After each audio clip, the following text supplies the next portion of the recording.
What's up, everyone? Welcome back to another episode of Check the Kick. I'm the host, Devin. Sherdog.com is the website. Pretty cool weekend of fights. UFC 303. We're going to talk about UFC 303. We're not really going to take a look into the Rose Namajunas, now Tracy Cortez card until probably next week.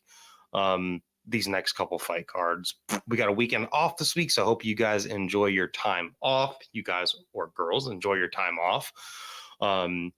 Chill, do some family stuff, get out, hit the water, whatever you guys like to do for fun. Pretty cool and interesting UFC 303 card. I mean, this card was one of those like patchwork quilts, those quilts where they just add on a bunch of different patches. This whole entire, I mean, we had a 3-hour short notice replacement, tons and tons of the deck just being shuffled over and over again. But we were granted with an incredible main event. I'll say an incredible performance in a main event. And a pretty cool co-main event, and then some pretty decent stuff down on the prelims. We're going to first talk about Alex Pereira kind of demolishing Jiri Prochazka. This is just going to be a 303 recap show. Not a ton to talk about, and not a lot of current events going on. Besides Khabib's issue with the Russian government, but I don't really want to talk about that. Number one, because I like Khabib as a fighter, and number two, because there's not enough evidence yet. So I don't want to make some random claim. So Alex Pereira defeats Jiri Prochazka via second round TKO. Should have been a knockout. TKO stoppage.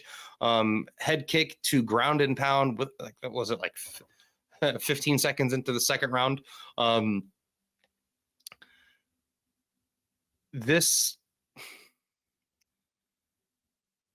Alex is a guy that seems to always be ready. He's already posting footage back training at Teixeira MMA. Like, he's literally back in the gym. I'm recording this Monday in the early afternoon, and Alex has already been in the gym since Monday morning. He's posting all over social media. He's back in the gym. Dude took one day off after defending his light heavyweight world title, and he's back in the gym.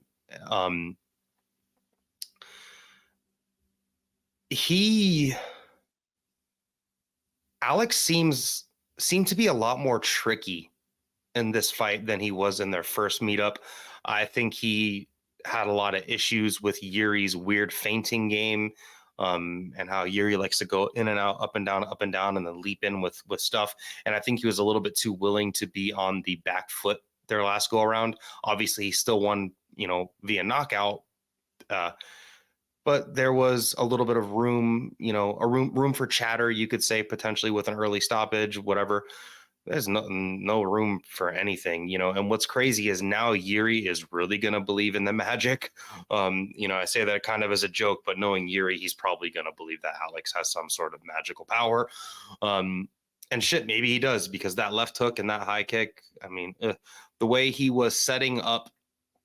Number one, there was an interview that came out. Shout out to Full Send. That is a buddy of mine that runs Full Send MMA. Prior to him becoming a big name, him and I had done a couple shows together. So shout out to him. He interviewed Pilanio Cruz. He has a relationship with those guys. And he interviewed him, and he was like, I guess right before the fight started, UFC and Jiri posted on Instagram him trying to block kicks, check kicks, and Alex noticed that he kept bringing his hands down whenever he was, checking a kick. So he told Pilanio Cruz that he's going to explore that head kick. Sure shit. Alex's jab looked really good. He loves to jab to the body. And I think that's really smart, because Jiri likes to do that weird up and down feinting, kind of almost looks like a lizard. But he does that weird up and down feinting. So Alex is like, I'm just going to jab him in the chest, and it's either going to hit him in the body, and that's going to open up shots to the head, or anytime he ducks down, I'm just going to jab him in the face. Alex used his jab a lot more than he ever has. And Alex on the front foot, cutting angles, kind of, drawing out attacks and then countering attacks from his opponent. and then setting stuff up is where he's just so fucking dangerous. Even in the second fight with Israel Adesanya, like everybody remembers the incredible knockout from Izzy, but Izzy was getting rained on with hellfire against the cage. And shout out to Izzy for being able to, you know, stay composed under fire and come back with a good counter shot. Mind you, that was Alex cutting down to 185. I don't know if he'd have that same durability issue at 205. That's neither here nor there. That's just speculation. But fuck, like the way that Alex is able to set up his shots, it's not just a big left hook. The way he can kind of, you know, swoop over and then boom and fire that left hook. He's really good at creating angles. And one thing I notice about him that I find is so impressive, and he believes in his power so much when he lands that left hook, he's not overextending for a follow-up shot. A lot of people will throw the left hook and then follow it with like a 2 across, or even maybe an overhand, or follow it with an uppercut. You know, look at Ilia Topuria, for example. Ilia Topuria gets an advantageous angle on somebody and throws that left hook and lands it. Something's coming from behind it. Not with Alex. He can cut that beautiful angle, fire that left hook, and then just keep the high guard with his right hand, and just know that his one left hook, if he touches you, it kills you. His feet were like not even perfectly planted, but the way he cut the angle and dropped Jiri with the left hook at the end of the first round, fight could have been over right there. What's really interesting, I think it was Alex Pereira's fight against Jason Wilness in Glory, where he drops him with a head kick, cuts his head open, and then he gets the standing A count. Okay, he makes the A count, and then Alex just rushes in and hits him with a jumping scissor knee and then knocks him right the fuck out. He kind of treated the in-between rounds 1 and 2 of this fight in like a kickboxing manner, where he knew that he had Jiri really hurt, and that switch kick, the switch and the speed of the switch and the kick was like, I mean, we don't really talk about Alex's speed because he kind of changes tempo when he does stuff. You know, sometimes he throws the left hook really fast and tight. Sometimes he'll lean out and throw it a little bit further, like against Jamal Hill. But the speed of the way he threw that, I mean, he threw that thing like a fucking featherweight, the way he threw that switch kick. And it was an impressive tactic because he had beat him up with tons of calf kicks. And, you know, he saw how Jiri likes to reach down, and he just timed him with the head kick. And Jiri was already, you know, he basically got knocked out 1 minute prior, or a minute 20 seconds prior. And he just folded. Herb should have stopped it sooner, but at that point too, I think there would have been even still room for speculation on maybe this fight shouldn't have ended, whatever. But now there's no, you know, he finished Jiri bad. There's no room for, you know, oh, I was recovered. There's no room for any of that. Jiri was pretty screwed there. Alex, you know, it's weird because he looked magical in this fight, and I'm not saying that as some stupid pun. Like he looked really good. Even the way he held his hands, I put it in the Sherdog Slack. I'm like, Alex is fighting with his hands a lot higher. Another thing that was interesting is Jiri was kind of getting busted up, and he would rush into the clinch and get the underhooks and push Alex against the cage. And it was the first time I've ever really seen Jiri stall, like actively stall and try to regain his bearings in a fight. And Alex was beating him up with knees in the clinch. And then the way that Alex fought for a one underhook, he had one underhook and one overhook. And he's done this to other people before, where he'll just turn around and shuck them off and then get the outside angle and get out and have his back no longer pressed against the cage. He's really strong. He's just a monster at light heavyweight. And if it wasn't for Izzy, he'd have probably already been at light heavyweight this whole time. Just all of his setups in this fight, the way he held his hands, he was a lot safer in the pocket. He was much more willing to have these prolonged pocket exchanges where, you know, each of them are firing, and he's firing to draw a counter out of Jiri and then to recounter that counter. And, you know, busted up Jiri quite a bit, didn't take a ton of damage in this fight at all. The most damage he took was when he hit Jiri in the head with that head kick. He looked like he dislocated his toe. The dude just goes and pops his toe back in place himself, and then he's training again today. Peloton is just built different. He is literally one of those dudes where, I think he should be probably ranked number 3 pound for pound in the world. If we're looking off current pound for pound rankings, and I'm going to probably, my argument on this is going to probably automatically, like, number one, the way that current pound for pound rankings work is not what Dana thinks they are. I'll go off on a little tangent because he was like screaming at one of the reporters this weekend in the post-fight presser, saying something along the lines of like, the same thing with John Jones. 2 men walk into a room, only one's going to walk out, and that's John Jones. Dude, John Jones fought Cyril Gane like a year ago, and he hadn't fought anyone. Like, the current pound for pound rankings are not MMA's greatest of all times. I don't think Dana knows the difference of that. Current pound for pound rankings are, what have you done for me lately? How competitive are you against the top talent in your division? How do your skills match compared to the other people that are competing? If John Jones is an active fighter, he should probably always be in the top 3 of the pound for pound rankings because he's John Jones. But in the same breath, like, I would put Alex Pereira, if I had my own top 3 pound for pound rankings, I'm probably putting Islam Makhachev as number 1, John Jones is number 2, Alex Pereira has number 3. And Alex Pereira and John Jones, for current MMA rankings as of today, July 1st of 2024, I would not be mad if anybody put Alex Pereira over John Jones, because John Jones fought Cyril Gane once, however long ago, and look what Alex Pereira is doing to the competition. John Jones beat an interim champion. Alex Pereira has knocked out 3 champs since then. Jamal Hill once, knocked him dead, and knocked Jiri dead twice. And those dudes held the belt.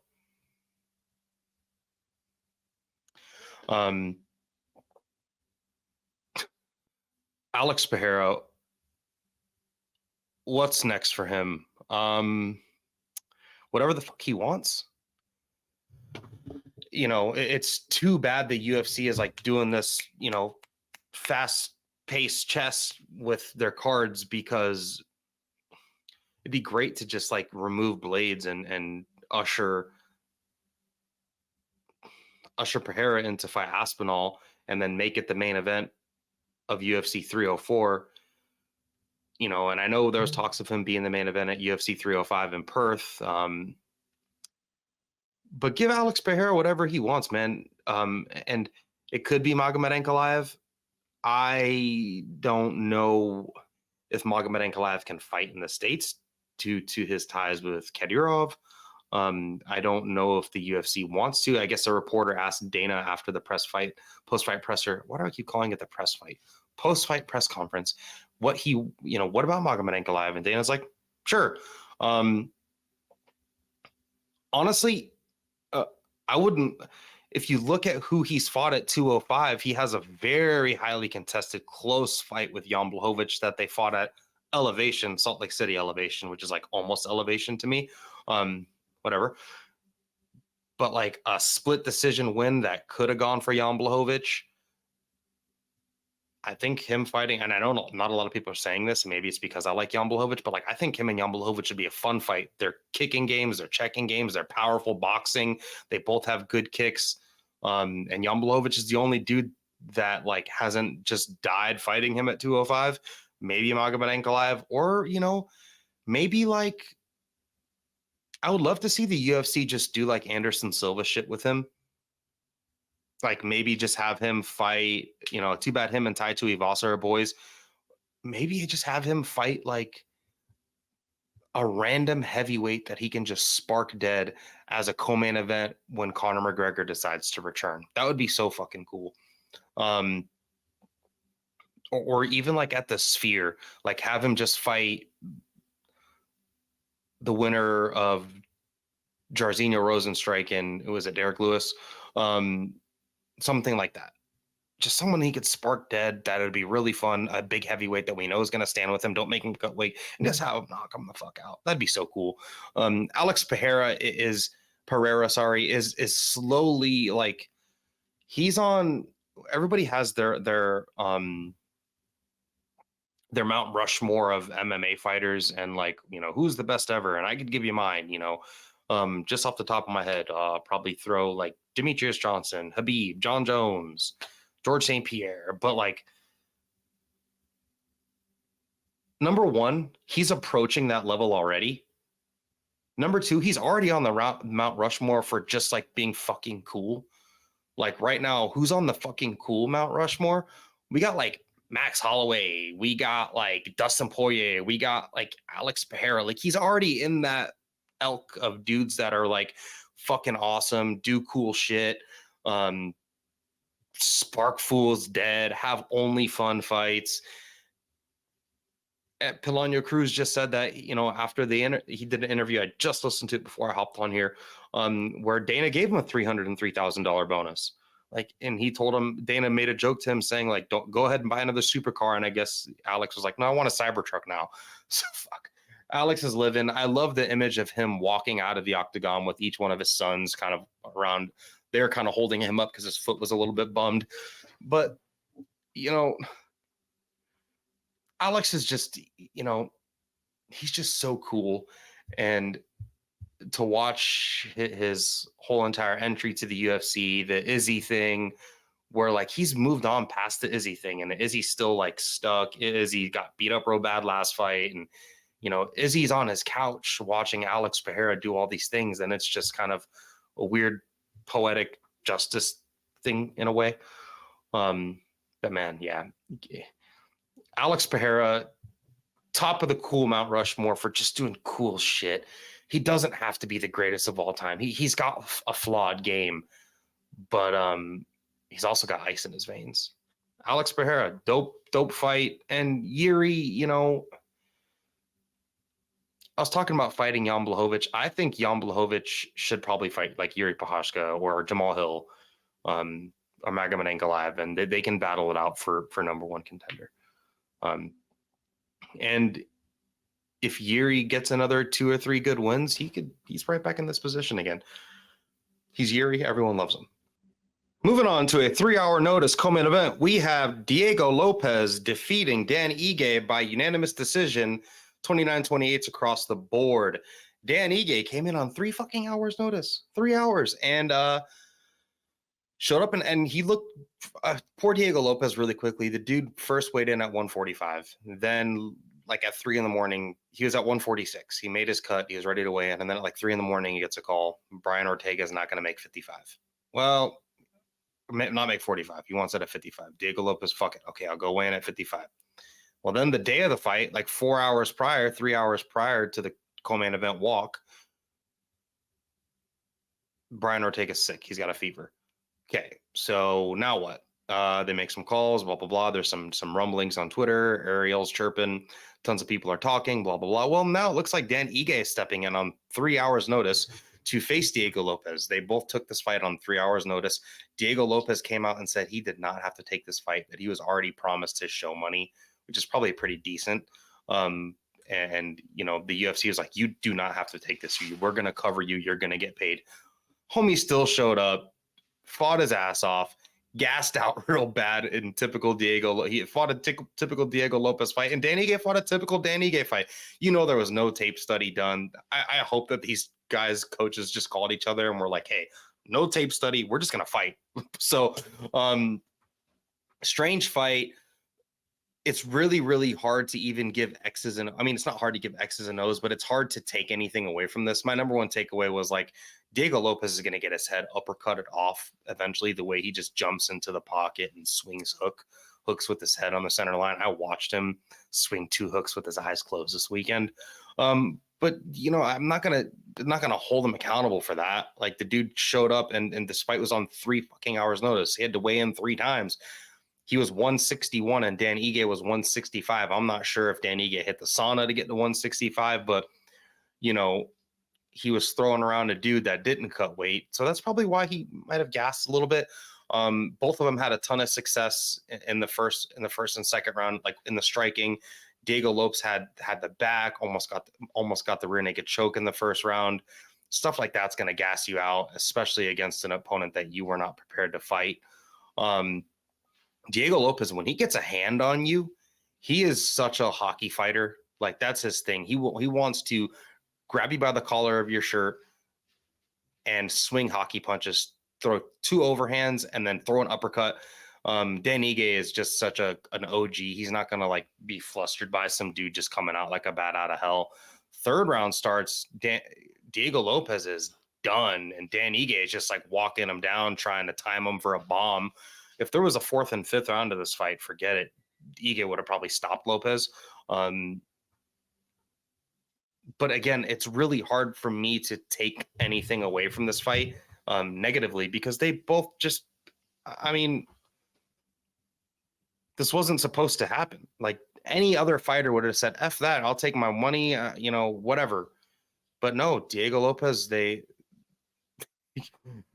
said, no, I'm here to fight. It's my co-main event. And the fight was a cool fight. It wasn't the best fight ever. I'm more hyped on like how the UFC was like, Diego Lopes is fighting in the co-main event. Brian Ortega's out. Who's here? And then they pan over to Dan Ige, and he's like walking with his wife or whatever in the back, just like treating him like he's the co-main event. They had like a whole entire pre-fight kit made for Dan Ige, like with his highlights and shit. And then all of the fighter kits, like for his corner, his shorts, all of that, like, how do they get that done so expeditiously, where they're like, hey, we need 4 t-shirts, a pair of shorts, some gloves, like all of Dan Ige's, stuff with his name, or do they just keep like like once you get into the top 15, does the UFC just keep like I don't know.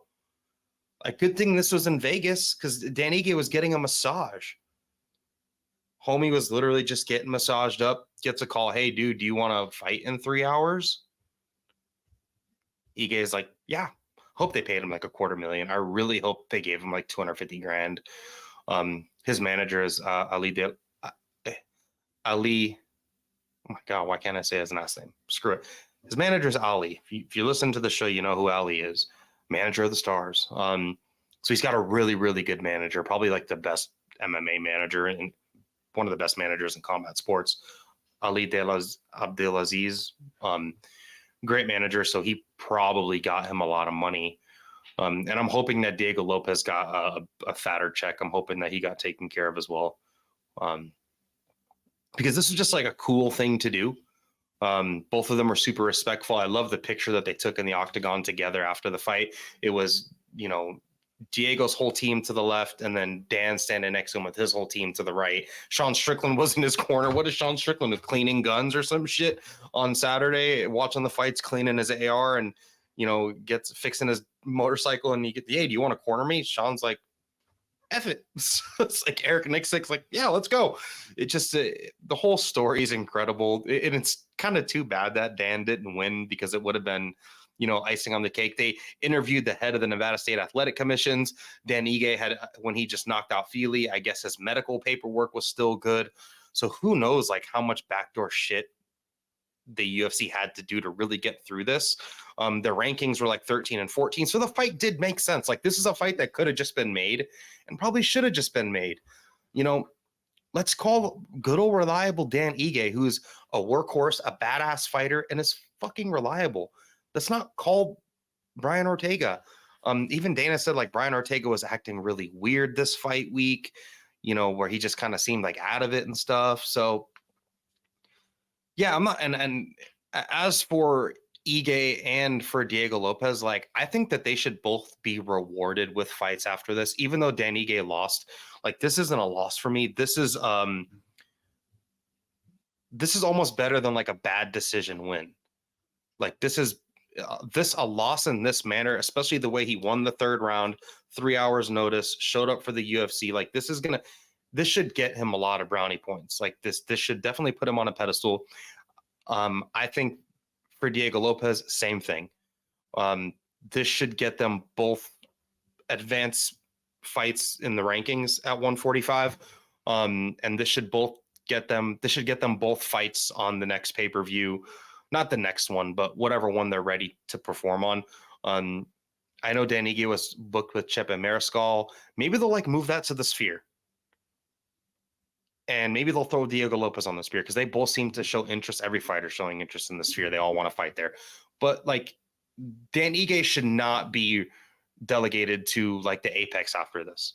Even though he will fight at the Apex because he's from Vegas and he's Dan Ige. Dan Ige will fucking fight me in this office if you know, we paid him to, and I'm sure Diego Lopes would too. Whole thing was cool though. No, you know, no harm, no foul for either one of these guys. This is just basically was just a treat for us fans. Like this fight just could have gone. We could have totally had Anthony Smith and Roman Dolidze as the co-main event here, which is what would have happened. Thank God, because I'm not even going to talk about that fight. But yeah, this was just a gift for the fans. Like, and I love the way that both parties handled it after. Both of them were like, both parties were like, you're a badass, you know, much respect. So yeah, shout out to Ige, shout out to Lopes. No loser in my eyes here. I don't care what the records say. This should just be like scrubbed from their pro records. And this was, you know, it was a full-on pro fight, but this, you know, I'll chop this up to even something that's less important than an exhibition fight for me when I look at them moving forward. Like, I'm not even going to watch tape on this for breakdowns for these guys just because it was so short notice and so thrown together. But I mean, cool shit. You know, you got to give props or props due. I give UFC props for putting this together, and both of these fighters and their teams even more so for, you know, kind of giving us a little, giving back to the fans. Last fight we're going to talk about. We're not going to talk about Peyton Talbot. It was like 19 seconds. He looked awesome against Gamori. Hit him with a 1-2, just killed him. Joe Pyfer literally caught a body the way he melted Marc-Andre Barriel. That was really cool. And I would have talked about him if he didn't call out Paul Craig. If you would have called out Chris Curtis or Brendan Allen, then I'd be talking about him. But he's calling out Paul Craig. So that, you know, if he doesn't want me to think he's important, then I'm not going to think he's important because, you know, call out Caio Borralho. But yeah, no. Mauro Bueno Silva got finished by Macy Chiasson with a really cool elbow after kind of winning the first round of the fight. I'm not going to talk about Ian Gary and Michael Venom Page. I scored the fight for Michael Venom Page. The fight we're going to talk about was probably everybody thought the Peyton Talbot performance was impressive, but he was like a minus 1,700 favorite or 1,900 favorite when the lines closed. So you did what you're supposed to do. We're going to talk about Gene Silva knocking out Charles Jourdain in a absolute one-sided ass whipping. First round of the fight, he drops him with a straight right. He missed weight, and I really didn't want to talk about this because of the weight miss, but I still think this was more impressive than what Joe Pyfer did to Marc-Andre Barriel, because Marc-Andre Barriel's been knocked out before. Charles Jourdain's never been finished, never been knocked out in his whole entire MMA career, and he's had plenty of fights in the UFC. Well, Gene Silva stepped up, dropped him with the right hand, and kind of just dummied him. That uppercut he hit him with on the break, beautifully timed, beautifully set up. His strength and athleticism, like, is Gene Silva, like, I'm going to put him, as far as power punching, I'm going to put him up there with, like, Josh Emmett and Ilia Topuria in this division. Like, this dude could fucking crack.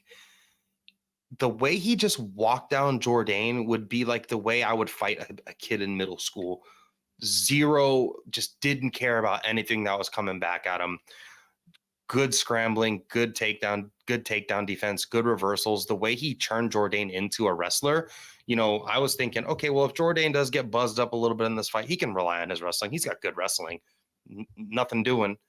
And that's what started the finish was Jourdain clinch, Gene Silva being able to break the clinch, cut a beautiful angle, and just fire an uppercut on the break, like perfect timing in between the half beat, and turn his head into a Pez dispenser, and it was like a walk-off knockout, basically.